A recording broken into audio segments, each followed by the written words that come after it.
अभी 2-3 दिन पहले की बात है, एक अंकल एक लड़के से पूछ रहे थे कि भाई पतला होना है, क्या करूँ, वेट कम नहीं हो रहा। तो वो थर्ड इंसान जवाब देता है जो कि सुन के मतलब मुझे बहुत अजीब सा फील होता है। उसने कहा कि अंकल खाना छोड़ दो, रोटी छोड़ दो, XYZ उबली हुई चीज़ें खाना चालू कर दो। मैं यही बात खड़ा खड़ा साइड में सुन रहा था। मन मेरा करा कि मैं उनको जाके कुछ समझाऊं, बट फिर वही है ना कि you can't teach someone who thinks he knows everything. आप उस इंसान को वो समझा ही नहीं सकते हो जो कि सोचता है उसे सब कुछ पता है। मैं अंदर से तड़प रहा था कि उनको जाके कहूँ कि नहीं, ऐसा नहीं होता है। मेरा ये वीडियो बनाने का मेन मकसद ही यही है। आई होप ये वीडियो उन लोगों तक जरूर पहुंचे जो कि सोचते हैं डाइट के मतलब सब चीज़ें छोड़ना है या सब चीज़ें बंद करना होता है। देखो, मैं एक टाइम पर स्किनी भी था और एक टाइम पर मैं फेट भी था, और आज मैं कुछ एवरेज फिजिक लेकर चल रहा हूँ। तो प्लीज़ अपने जेनेटिक्स को कोसना बंद करो। इट्स ओनली यू जो आपको अपने गोल्स की तरफ जाने से रोक रहा है। देखो, मेरे पास काफ़ी लोगों के DMs आते हैं, भाई मुझे वेट गेन करना है तो डाइट प्लान बताओ, भाई मुझे वेट लॉस करना है तो डाइट प्लान बताओ।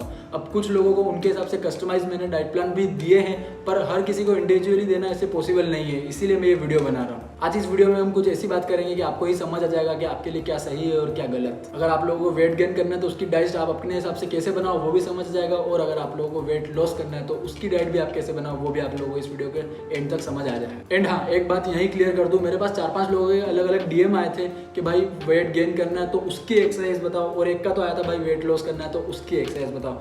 तो एक बात यहीं क्लियर कर लो, वेट गेन या वेट लॉस की एक्सरसाइज कोई अलग अलग नहीं होती है। आपका वेट गेन या आपका वेट लॉस टोटल आपकी डाइट पर डिपेंड करता है। बस एक बात याद रखना, दोनों ही फैक्टर में आपका वर्कआउट हमेशा चैलेंजिंग होना चाहिए। तो अब बात करते हैं अपना खुद का डाइट प्लान कैसे बनाएं अपने गोल के अकॉर्डिंग। एक लिंक आपको डिस्क्रिप्शन में मिलेगी, वहां जाओ, कुछ चीजें वहां पर फिल करो और वहां आपको एक कुछ नंबर्स देंगे जिसको हम बोलते हैं मेंटेनेंस कैलोरीज। अब कैलोरीज क्या है? Calories unit of energy. Basically आप जो कुछ भी खा रहे हो उन सभी में कुछ ना कुछ कैलोरीज होती ही होती है। जैसे मैक्रोन्यूट्रिएंट्स की हम बात करें, मतलब मैक्रोन्यूट्रिएंट्स में ही कैलोरीज होती है।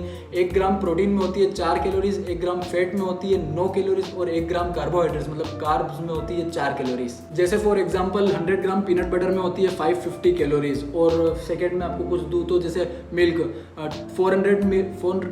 400 ml ऑफ मिल्क में होगी आपको करीब 200 कैलोरीज अगर आप फुल टोन मिल्क लोगे तो। ऐसे ही सारे फूड्स में अलग अलग होती है। अब आपका वेट लॉस हो रहा है या वेट गेन, वो पूरा आपके कैलोरीज के नंबर पे ही डिपेंड करता है। अब जो मेंटेनेंस कैलोरीज जो आपको उस साइट ने दी है, उतनी कैलोरीज अगर आपकी बॉडी में जाएगी, मतलब उतनी कैलोरीज वाया फूड आपकी बॉडी में जाएगी, तो वो खाने से ना ही आपका वेट गेन होगा ना ही वेट कम होगा। तो अब जैसे हम बात करें, अगर आप लोगों को वेट गेन करना है तो उस मेंटेनेंस कैलोरीज से 200 या 300 कैलोरीज अपनी बढ़ाकर खाओ।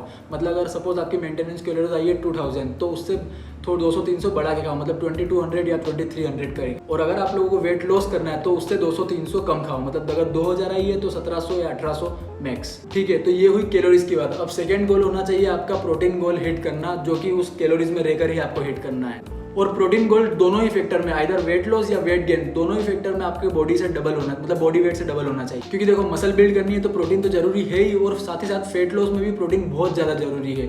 मैं कहूँ तो वेट गेन से ज़्यादा वेट लॉस में प्रोटीन बहुत ज़्यादा जरूरी है, क्योंकि जो आपकी मसल्स है बॉडी में वो उनको प्रिजर्व रखने के लिए प्रोटीन बहुत जरूरी है, और ये मेक श्योर करता है कि आप ज़्यादा से ज़्यादा फैट ही लूज करो और मसल्स नहीं। अब प्रोटीन का मतलब सिर्फ पाउडर या डब्बा ही नहीं होता। आप जो कुछ भी खा रहे हो उन सब में थोड़ा बहुत कुछ ना कुछ प्रोटीन होता ही है। Again for example 100 gram peanut butter में आपको 25 ग्राम ऑफ प्रोटीन मिलेगा, और वहीं दूध में, जैसे मैंने एग्जांपल पहले भी दिया था दूध कैलोरीज का, तो वहीं 400 ml मिल्क में भी आपको 12 या 15 के करीब प्रोटीन मिलेगा। बस इन 2 चीज़ों पर ही आपको ध्यान देना है, अपना कैलोरी इंटेक और अपना प्रोटीन इंटेक। फैट और कार्बोहाइड्रेट्स भी ऑटोमेटिक पूरा हो ही जाएगा जो कि आपकी बॉडी की नीड है उन कैलोरीज को पूरा करते करते। इन दोनों फैट और कार्बोहाइड्रेट्स के चक्कर में मत उलझना, फालतू में और ज़्यादा और कॉम्प्लिकेट कर दोगे आप चीज़ों को। ये तो ही हमारे मैक्रोन्यूट्रिएंट्स की बात, मतलब फैट, कार्बोहाइड्रेट्स एंड प्रोटीन की। अब हमारी बॉडी में इनके बेटर एब्जॉर्प्शन के लिए सबसे ज़्यादा जरूरी है वो की है माइक्रोन्यूट्रिएंट्स, मतलब अलग अलग विटामिन और मिनरल्स जो कि मिलेंगे आपको फ्रूट्स और वेजिटेबल्स से। तो अपना दिन भर में अलग अलग फ्रूट और वेजी ऐड कर ही लेना। आपको गूगल पर लगभग सभी फूड्स की न्यूट्रिशनल वैल्यू मिल ही जाएगी कि किसमें कितनी कैलोरीज और कितना फैट या प्रोटीन होता है। तो चलो आपके रेफरेंस के लिए एक डाइट प्लान हम बनाते हैं किसी पर्सन का जिसका गोल है कैलोरी का, मतलब मान लो सपोज 2500 मान लो, और प्रोटीन मान लो 150 ग्राम ऑफ प्रोटीन। ठीक है, स्टार्ट करते हैं हम ब्रेकफास्ट से। तो ब्रेकफास्ट में हमने लिए 100 ग्राम ओट्स, जिसमें होती है 400 कैलोरीज समथिंग, और 10 ग्राम प्रोटीन आपको उससे मिलेगा। साथ ही उसमें ऐड करेंगे हम 30 ग्राम पीनट बटर ऐड किया हमने, उसमें आपको मिलेगी 150 कैलोरीज और 10 ग्राम प्रोटीन उसमें मिल जाएगा आपको। और 400 ml आप स्किम मिल्क डालोगे तो उससे आपको मिलेगी 120 कैलोरीज और 10-12 ग्राम उससे भी आपको प्रोटीन मिल जाएगा। वैसे अगर मैं कैलकुलेटर निकाल ले, अब 400 कैलोरीज हमारे ओट्स की हो गई, 150 हो गई पीनट बटर की और हो गई 120 इसके मिल्क की। तो इस टोटल मील में हुए 680 कैलोरीज और प्रोटीन आपको मिल गया है 30 ग्राम ऑफ प्रोटीन आपको मिल गया है। सेकेंड मील में हमने लिया 100 ग्राम राजमा, अनकुक्ड का वेट बता रहा हूँ। अब इसमें आपको करीब 350 कैलोरीज मिलेगी, साथ ही साथ 25 ग्राम के करीब प्रोटीन मिलेगा। इसके साथ में लेना है आपको 300 ग्राम चावल, जिसमें आप लोगों को लगभग 300 ग्राम ही कैलोरीज मिलेगी और प्रोटीन 8 ग्राम मिलेगा। इसके साथ आप लो 200 ml दही, जिसमें भी आपको 200 ml में करीब 100 कैलोरीज मिलेगी। अब इस मील की टोटल कैलोरीज कितनी हो रही है, एक सेकंड में आपको बताता हूँ कैलकुलेट करके। इस मील में 775 कैलोरीज और प्रोटीन हो रहा है 40 ग्राम। तो ठीक है, आपकी पहली मील से हो गया ओट मील से और 40 ग्राम इससे हो गया, मतलब टोटल 70 ग्राम आपका प्रोटीन अभी तक पूरा हो चुका है। और अगर इन दोनों मील की कैलोरीज की बात करें हम, तो वो कितनी हो रही है 775 और पहली वाली की हुई थी 680, मतलब 1455 के करीब आपको कैलोरीज अभी दो मील में मिल गई। तो आगे बढ़ते हैं नेक्स्ट मील की तरफ, जिसमें लेंगे हम 100 ग्राम ऑफ सोया चंक्स, जिसमें आपको मिलेगी 350 ग्राम के करीब कैलोरीज और प्रोटीन मिलेगा उससे आपको करीब 50 ग्राम। और उसी के साथ आप 4 रोटी लो, जिसका वेट करीब, मतलब मेरे घर पे तो 4 रोटी का वेट करीब 120 ग्राम आता है। अब आपकी सोया में हो गई 350 ग्राम ऑफ कैलोरीज और प्रोटीन मिला आपको 50 ग्राम। अब जो 4 रोटी जो 120 ग्राम की हो रही है, उसमें होगी करीब 300 कैलोरीज और 10 ग्राम के करीब प्रोटीन मिलेगा। इस मील में हो गया करीब 650 कैलोरीज और प्रोटीन आपको मिलेगा 60 ग्राम के करीब।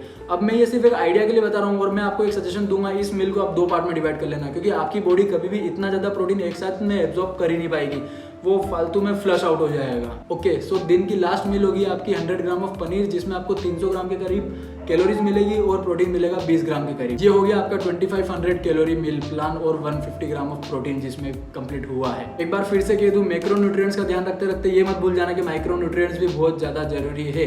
तो अपनी हर मील के जो गैप रहते हैं उसमें आप अलग से फ्रूट्स ऐड कर ही लेना और अपने मील के साथ वेजीज भी ऐड कर ही लेना। देखो, अपना डाइट प्लान बनाना बहुत इजी है, but at the same time tough भी है। आपकी सारी कैलकुलेशन ऑन पॉइंट होनी चाहिए। शांति से बैठो, पेन पेपर लो, गूगल खोलो, वहाँ पर सभी फूड्स जो आपको खाने हैं उनके न्यूट्रिशनल वैल्यू देखो और किसको कितना खाना है, जिससे खाने से आपकी कैलोरीज और नहीं हो रही है या अगर मतलब कम नहीं हो रही है, जैसे दोनों केस में, वो अपने हिसाब से नोट डाउन कर लो। या अगर अभी भी कुछ समझ नहीं आया तो एक प्रॉपर क्वेश्चन बना के इस वीडियो के कमेंट में ड्रॉप कर दो या इंस्टा पर मुझे डीएम कर दो, एक प्रॉपर क्वेश्चन, मैं आपको उसका रिप्लाई जरूर दे दूंगा। ये जो 2500 कैलोरी का मैंने मील प्लान बताया वो वेज है, क्योंकि मैं भी प्योर वेज हूँ, तो आप अपने हिसाब से एडजस्ट कर लेना। तो ये थी हमारी आज की वीडियो। आई होप ये आप लोगों को हेल्प करेगी। ये सब मैं इसलिए बता रहा हूँ क्योंकि एक टाइम पर देखो, हम सभी बिगिनर रहते हैं, किसी को कुछ आइडिया नहीं होता है। मैंने भी अपना स्टार्टिंग का 1 साल वेस्ट किया था। उन अंकल का जो मैंने अभी आपको सबसे पहले जो बताया था, मतलब जो लाइव अभी 2-3 दिन पहले मेरे साथ था, कहीं ना कहीं उनकी जगह पर एक पॉइंट पर मैं भी खड़ा था। मैं भी लोगों से पूछता था और लोग भी यही बताते थे। कोई भी